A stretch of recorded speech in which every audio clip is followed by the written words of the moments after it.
everyone. So I did want to show you some of the updates that Screencastify made this summer, and you are now able to create what they call interactive questions inside your video.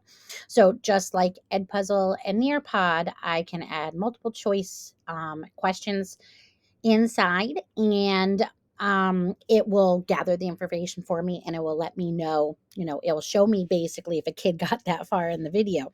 So using the analytics, I can see if the student did the assignment at all. By adding a couple of checkpoint questions, I'd be able to see how far they got in the video, if they went and did the whole thing. So I'm going to show you how to do that. So I have a video here that I opened up, and I'm going to go ahead and I'm going to add interactive questions, and it's going to open in a new. Hello, I am going to show you another way to add. Let me mute myself. It's going to open in a new box altogether. I'm just moving my head, sorry. And you're going to see up here, we have questions. We have the ability to share, and then this is where we're going to find the responses. So I'm going to come down here. I'm going to go ahead and click on questions.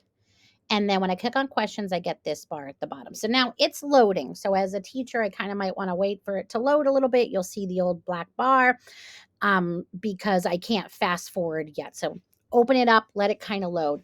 And so then you can go ahead and you can add questions. So you can put your cursor wherever you want and pause it. Let's say I wanted a question here. So I'm going to add a question. And right now they only have the ability to do multiple choice questions. So I'm just going to do, what is your favorite color? And so you can do, blue, red, green, and pink. And we all know pink is the best, so I'm going to click pink as correct. You have to have at least 2 answers required, and 1 answer must be as correct. So you can't do this as a poll, even though this is a poll question. You can't do this as a poll. It has to be a right or wrong question to an answer. It tells you what time in the video. I do find this a little stressful. It's only 25 characters, so it has to be a very short multiple choice. And you're going to see why I'm going to show you. The interface just isn't there yet for a very long question.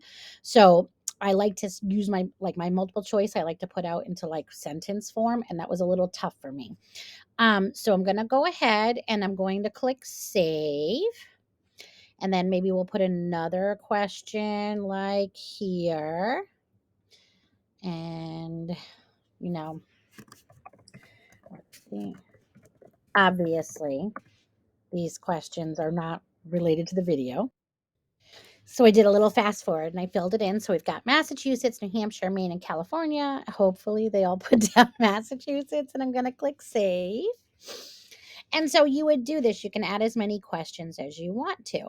So then what I need to do is I need to get it to the student. So I'm going to go ahead and I'm going to click this share, and I can either get a specific link or I can share it to my classroom. And if I go ahead and share it to my classroom, it does what a lot of apps do. It asks me to choose my class, and then I can do it as an assignment. And when I click go, it opens this up. So I can do it this way without a doubt. I'm just going to do the copy watch page link right now so you can see what it's going to look like on the other end. And so I'm just going to open up a new tab and paste that watch link in. And so the student's going to get it. I'm already signed in. It's going to sign the students in. That's the beauty of the Chromebooks. It automatically signs them in.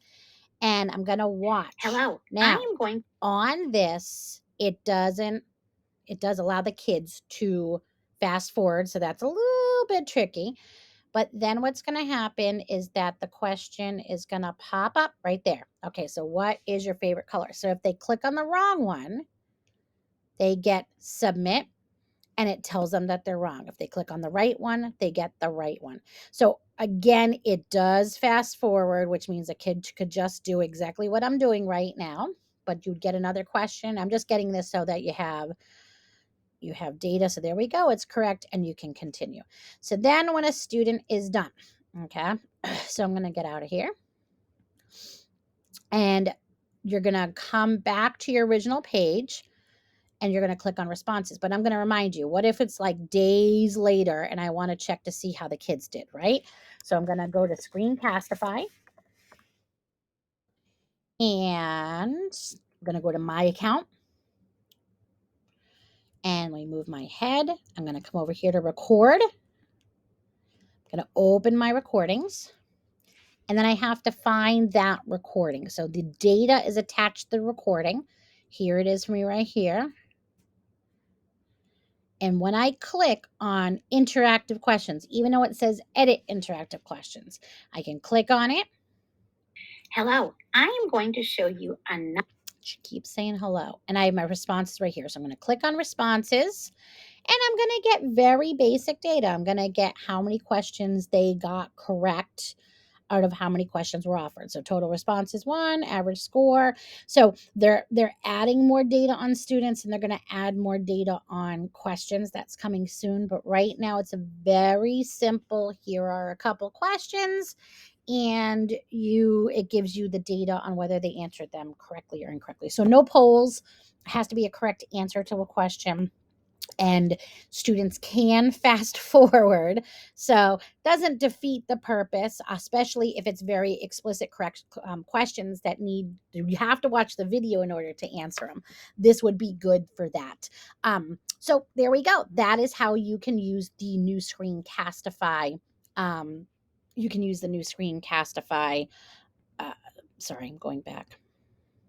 That's how you can use Hello, the new I'm going to show. Screencastify interactive questions. And just to show you captions, when I click on captions, I have the ability now to do captions. So I can generate captions. That's good. You need to look at them afterwards though, because it doesn't always get the words correct. And when it gets them incorrect, that can be very confusing for a person who relies on captions. And then, or you can upload your own captions. If you actually have a script, you can upload it. So that's another option. Hope this was helpful. Bye.